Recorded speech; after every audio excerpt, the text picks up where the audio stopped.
Hello there buddy, you discovered Redstone here, and today I'm back on the Minecraft video. And in today's video, I'll be showing you guys how you guys can build yourself this super simple iron farm design which works in the 1.17 edition of Minecraft Bedrock. And guys, the original creator of this farm is Maven, and I really recommend that you guys go check him out, and I'll leave a link to his channel in the description below. And guys, the amazing thing about this farm over here is that it's super simple and it doesn't take much resources at all, and it's actually super efficient, and this is by far one of the best designs for a iron farm which is not prone to bugs. So yeah, without wasting any more time, let's get into the video. So the first thing that you guys are going to want to do is grab all the resources mentioned in this part of the video, and then now you guys are going to want to dig down these 2 blocks right here, 3 blocks deep. And now you guys can make this a little bit bigger if you guys want. And now you guys are actually going to want to add a double chest on the floor right here. And now you guys are going to want to come behind our chest and then place in 2 hoppers going into each other like so. And now you guys can grab some blocks and patch it up right here, and you can place in a block right here as well and then go up. And now you guys are going to want to come on top of the second hopper and then break a few blocks in this direction. And guys, you guys can go however far you want, but make sure that it's under 8 blocks. As now you're going to want to grab your water bucket and place it on the end right here, making sure that the water flows over our hopper. And now you guys are going to want to go to the other side and then place in a dropper facing into our water stream. And now you guys are going to want to break a 2x2 hole right here on with the dispenser in one of the corners. And now you're going to knock out these 3 blocks as well, and then add a hopper on top of our dispenser facing directly into it. And now you're going to want to place a redstone comparator taking an output from our dispenser into a solid block right here, and then break this block next to our solid block and then place in a piece of redstone dust. Now you're going to want to get rid of these 3 blocks, place in a sticky piston right there next to our redstone dust. And now you're going to want to place in a temporary block right there, go down into this hole, and then place in an observer facing like so with the arrow going into our dispenser. Now you guys are going to want to make your way behind here and then place in another observer directly in front of the other one, and that should create a super fast clock. And now what you guys are going to want to do is patch up the hole, making sure to leave a hole right here in front of our sticky piston. And now you guys can test it out by adding some items in there, and once all of our items are dispensed, our piston should be retracted, stopping our redstone clock. And now that you guys are done with that, you're going to want to add in 2 hoppers on either side of our hopper right here, and then 1 more to fill in this area. And now you guys are going to want to grab some spare blocks and then patch up this entire place as well. And now you guys are going to want to grab your glass block and then place in 2 on either side like so, and then repeat this until it's 3 blocks high. Now you guys are going to want to make your way into our little shaft right here and then place in 4 campfires, and these campfires will actually help kill off the cat. And now you guys are going to want to basically come down into our shaft and then place in a sign right here on the 2nd level on either side. And now finally you're going to want to add a layer of lava on top right here by placing a bucket of lava on either corner on the topmost layer of our shaft. And now for the next step, what you guys are going to want to do is grab your solid block and then place a layer of them all the way across right here. And then now you guys are going to want to go out by 8 blocks, including this block over here on either direction. And now that you have this plus shape, you guys are just going to want to connect them all up. And now you guys are going to want to go ahead and fill in the bottom. And now what you guys are going to want to do is add in a solid block on either corner right here, and then grab your leaf block, place 1 on either side of our solid block, and then go up by 1 right here for each corner, and then just place 1 block of leaf going all the way around the edge right here, and then repeat the same for either corner. Now what you guys are going to want to do is grab your bucket of water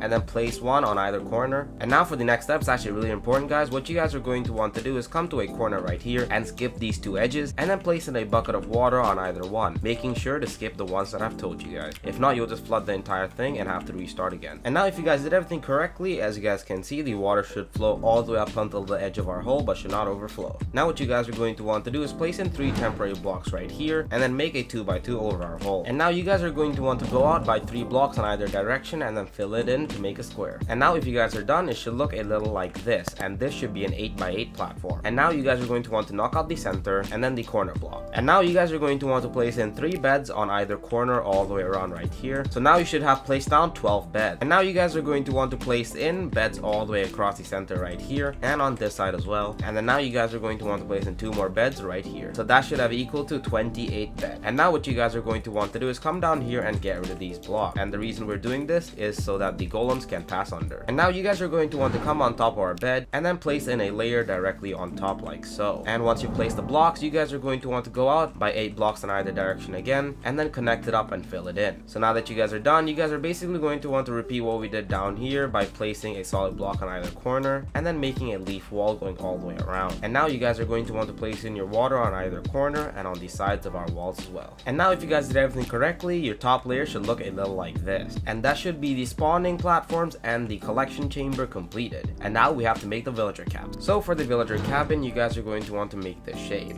To do that, what you guys are going to want to do is come to one of the corners, come down here to our platform level, and then place in a block diagonally like so. And now you guys are going to want to go diagonally out by 2 more, and then since we already got 2 blocks right here, we have to fill in the other side like so. And once you guys have done that, you guys can continue on to the next step. Now that you guys are done, you guys are going to want to add in a solid block right here on either corner of our capsule. So now for the next step, what you guys are going to want to do is designate this block as the center of our capsule, and then place in 4 fletching tables going all the way around. And guys, these can actually be any workbenches of your choice, but you're going to want to use fletching tables because they are the ones that will work during all conditions, and they're the cheapest one to make as well. And once you place 4 of them, you guys are going to want to place in 1 more right here. And now you guys can go ahead and place in some blocks all the way around. And now you guys are going to want to place in a bucket of water in our capsule, and this will actually prevent our villagers from delinking from our workbenches and our beds right there. So now you guys are going to want to get 5 villagers into this capsule, and you guys can use boats, rails, minecarts, and all of those to get them into our capsule. But guys, you guys are going to want to avoid them being nitwits like this one over here with a green coat, or them being a baby villager. So once they've all linked to the beds and our workbenches right here, you guys can go ahead, grab yourself a piston, place in a couple temporary blocks right here, and then place in a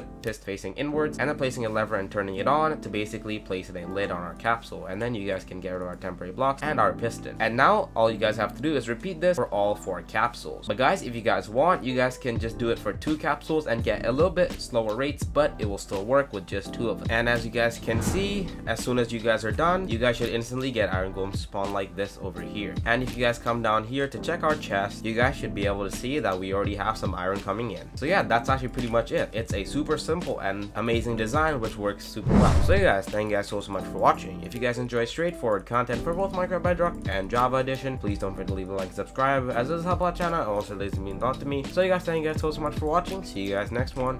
Peace.